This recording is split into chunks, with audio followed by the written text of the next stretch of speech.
ईमानदारी पूर्वक शांति बनाकर अब आगे का एक एकांकी नाटक जो कि बहुत जरूरी है आज की पीढ़ी को, उसको दर्शाया गया है। बेटी बचाओ बेटी पढ़ाओ इनका बोल है।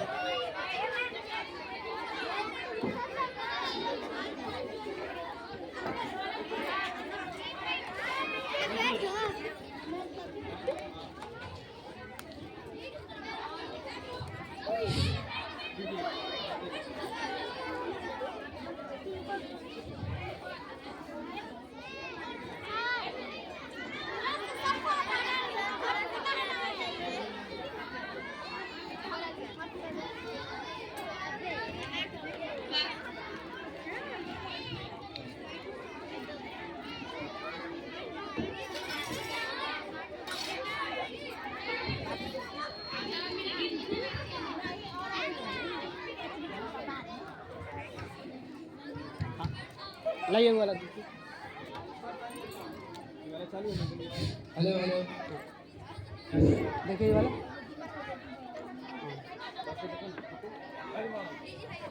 प्रणाम सभी श्रोताओं को मेरा प्रणाम। मैं मीरा, इस देश की बेटी। इस देश में बेटियों को कन्या कहा जाता है। उसे लक्ष्मी, सरस्वती, माँ दुर्गा के रूप में देखा जाता है और नवरात्रा के दिनों में तो साक्षात उसे घर घर में पूजा जाता है। फिर क्या हो गया कि वह अपने अस्तित्व की लड़ाई लड़ रही है, वह अपने जीवन की भीख मांग रही है। अरे बेटी तो घर की शान होती है, बेटियों से घरों में रोशनी होती है, बेटी तो घरों को जोड़ती है। तो आइए बेटी के सम्मान में हम एक नाटक प्रस्तुत करने जा रहे हैं जिसका शीर्षक है बेटी बचाओ बेटी पढ़ाओ।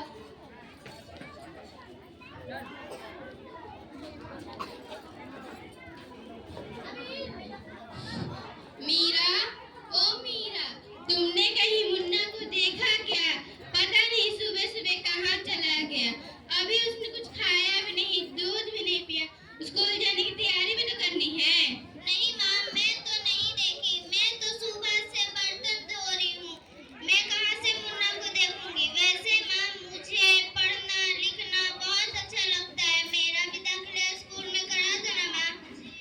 छोरी बड़ी आई स्कूल जाने वाली, घर के काम काज अच्छी होती है, आगे चल कर ही काम आने वाला। पढ़ लिख कर कौन सा कलेक्टर बनना है? जल्दी जल्दी बर्तन साफ कर। माँ जी, मीरा का भी स्कूल में दाखिला दिला दीजिए ना, उसे भी पढ़ना लिखना जरूरी है। तू क्या कर, पढ़ना लिखना तो एक लड़का का काम है। आगे चल कर वो दिन की जिम्मेदारी जो संभालनी रहती है।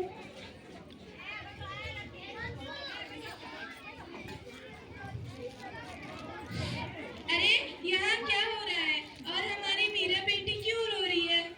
देखिए ना डॉक्टर दीदी, दादी माँ कह रही है कि पढ़ना लिखना तो लड़कों का काम होता है। आगे पढ़ना लिखना तो लड़कों का काम होता है। लड़कियों का तो घर गृहस्थ संभालना होता है। अरे माँ जी, ये बहुत गलत बात है। क्या नहीं लगता कि हम बेटियां भी पढ़ लिख कर आगे बढ़ सकती है? आज समाज बहुत आगे निकल चुका है। आज को आप कौन सी सदी में जी रही हैं? हम 21वीं सदी में जी रहे हैं। मैं आज ही टीचर दीदी से बात कर मीरा का दाखिला कराती हूँ। और मैं तो यहाँ इसलिए आई थी कि आपने मुन्ना को पोलियो ड्रॉप दिया कि नहीं? अच्छा हुआ बहन जी, आप मुन्ने को पोलियो ड्रॉप देंगे और मैं भी स्कूल में पहुंचाऊंगी। ठीक है मीरा, अब तुम रोना नहीं। एक दिन तुम पढ़ लिख कर मेरी जैसे अच्छी डॉक्टर बनोगी।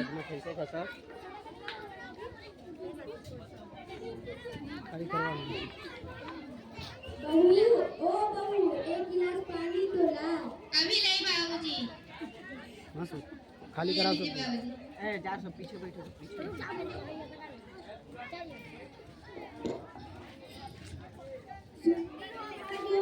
अखबार में प्यारी बेटी के बारे में कितना सुंदर कविता आया है। मैं पढ़कर सुनाता हूँ। कहती बेटी बाग पसार, मुझे चाहिए प्यार दुला। बेटी को अनदेखी क्यों करता है निष्ठुर संसार। सोचो जरा हमारे बिन बसा पाओगे घर परिवार। गफ से लेके हुए व्यथा लटक रही मुझे तलवार। मेरी व्यथा वेदना का सब कुछ है ऊंचा। जब माही जब नहीं ना होगी तो तुम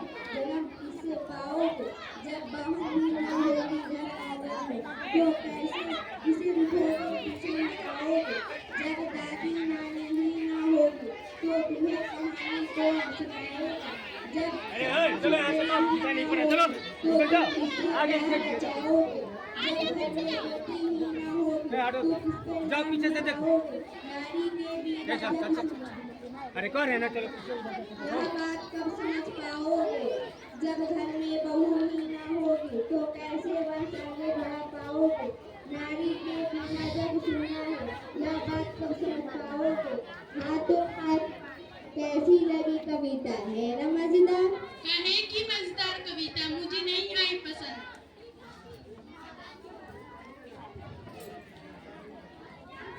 अरे कोई घर में है क्या? आइए आइए टीचर दीदी, हम आप ही का इंतजार कर रहे थे। हाँ, मैं जरा कुछ दिनों के लिए बाहर चली गई थी, इसलिए यहाँ नहीं आ पाई। डॉक्टर बहन जी बता रही थी कि अभी तक आपने मीरा का स्कूल में दाखिला नहीं कराया। हाँ, ये तो बहुत होनहार छात्र है, हमेशा शक्ल पर उत्कीर्ण होती है। हाँ, मैं भी तो चाहती हूँ मीरा स्कूल जाए, खूब पढ़े, पर मेरा ये सुनता कौन है? हाँ हाँ खूब पढ़ा लड़की को, और पढ़ा बेटी, कुछ गलत हो जाएगा ना मुंह छुपाने का जगह भी नहीं मिलेगा। अरे माँ जी, ये आप कहाँ की बात कहाँ लेकर बैठ गई? मीरा को पहले 10वीं तक की पढ़ाई तो पूरी कर लेने दीजिए, आगे की पढ़ाई के बारे में बाद में सोचेंगे। हाँ टीचर दीदी, हम मीरा को अवश्य स्कूल भेजेंगे। मैं उसे अपने जैसा अनपढ़ रहने नहीं दूंगी, उसे खूब पढ़ाऊंगी। ठीक है, कल मीरा को तैयार रखना, मैं उसे लेने आऊंगी। क्यों दादाजी, सही कहा ना मैंने? हाँ बेटी, तूने बिल्कुल सही कहा। मैं तो कब से कह रहा हूँ मेरा बेटी को भी स्कूल में दाखिला करा दो। ठीक है, प्रणाम दादाजी। प्रणाम।